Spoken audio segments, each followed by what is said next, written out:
Friends, welcome back to ராமஸ் அறுசுவை kitchen. நாம் இன்னைக்கு இந்த வீடியோவில் சூப்பரான மீன் தலை குழம்பு எப்படி செய்யலான்னு தான் பார்க்க போகிறோம். இது பார்த்தீங்கன்னா சிங்கப்பூர் ஸ்டைலில் இந்த குழம்பு இருக்கும். ரொம்பவே வித்தியாசமாக மசாலாவை வறுத்து அரைச்சி செய்ய போகிறோம். அதை எப்படி செய்யலான்னு பார்க்கலாம். நம்ம சேனலில் நீங்கள் இப்போ தான் ஃபஸ்ட் டைமாக பார்க்குறீங்கன்னா ரெட் கலர் சப்ஸ்கிரைப் பண்ண ப்ரெஸ் பண்ணிக்கோங்க. கூடவே இருக்கிற பெல் ஐக்கானையும் கிளிக் பண்ணிக்கோங்க.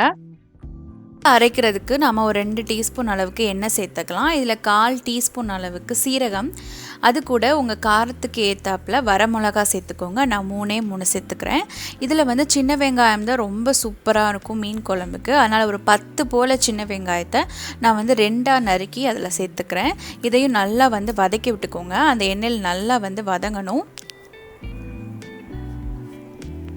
இப்போ இதில் பார்த்தீங்கன்னா நான் ஒரு கைப்பிடி அளவுக்கு நறுக்குன தேங்காய் சேர்த்துக்கிறேன்.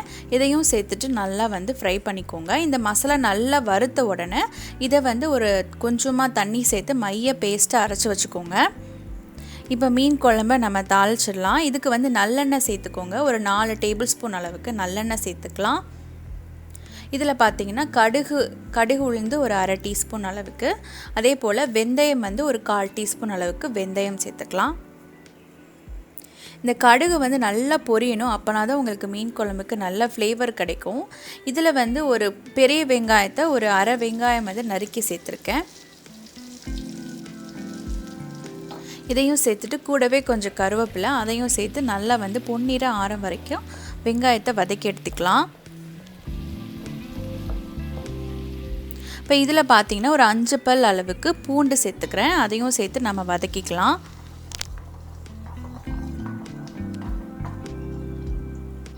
இப்போ இது கூடவே நான் 2 தக்காளி பொடியாக நறுக்கி வச்சுருக்கேன். அந்த தக்காளியை சேர்த்துக்கோங்க. தக்காளி வதங்குறதுக்கு நம்ம கல்லுப்பு சேர்த்துக்கோங்க. கல்லுப்பும் கொஞ்சோண்டு மஞ்சள் தூள் இதுவும் சேர்த்துட்டு நல்லா அந்த தக்காளி மசிய வேகணும். அந்த அளவுக்கு நம்ம வதக்கி வச்சுக்கலாம்.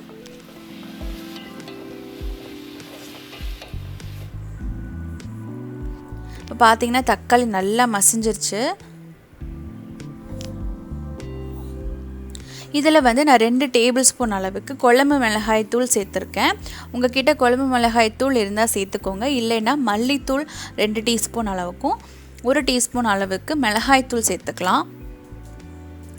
இந்த குழம்பு மிளகாய் தூளை அந்த எண்ணெயிலே நல்லா வதக்கிட்டு இப்போ தேவையான அளவுக்கு புளித்தண்ணி சேர்த்துக்கலாம். நான் புளித்தண்ணி கொஞ்சமாக தான் எடுத்திருக்கேன். உங்களுக்கு எந்த அளவு புளிப்பு சுவை வேணுமோ அந்த அளவு புளித்தண்ணி எடுத்துக்கோங்க.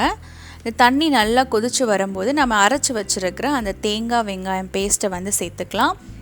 இதை சேர்த்துட்டு தண்ணி எந்த அளவுக்கு வேணுமோ அந்த அளவுக்கு தண்ணி ஊற்றி நல்லா கொதிக்க விடணும். அந்த புளித்தண்ணியோட வாசனைலாம் எதுவும் இல்லாமல் குழம்பு நல்லா கொதி வந்துடணும்.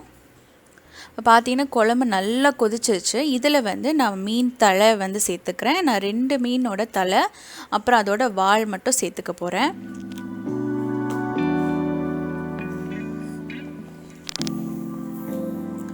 இப்போ நம்ம இந்த சிங்கப்பூர் ஸ்டைலில் செய்யும்போது இந்த மீன் குழம்புல அவங்க கத்திரிக்காய் அப்புறம் பார்த்திங்கன்னா வெண்டைக்காவெல்லாம் அப்படியே பச்சையாக கட் பண்ணாமல் அப்படியே சேர்ப்பாங்க. அதுதான் ஸ்பெஷல். எங்கிட்ட அன்னைக்கு இல்லை, ஆனால் அதை போட்டு செஞ்சோன்னா ஒரு வித்தியாசமான ஃப்ளேவர் வரும். அதுக்காக அதை போட்டு செய்கிறாங்க.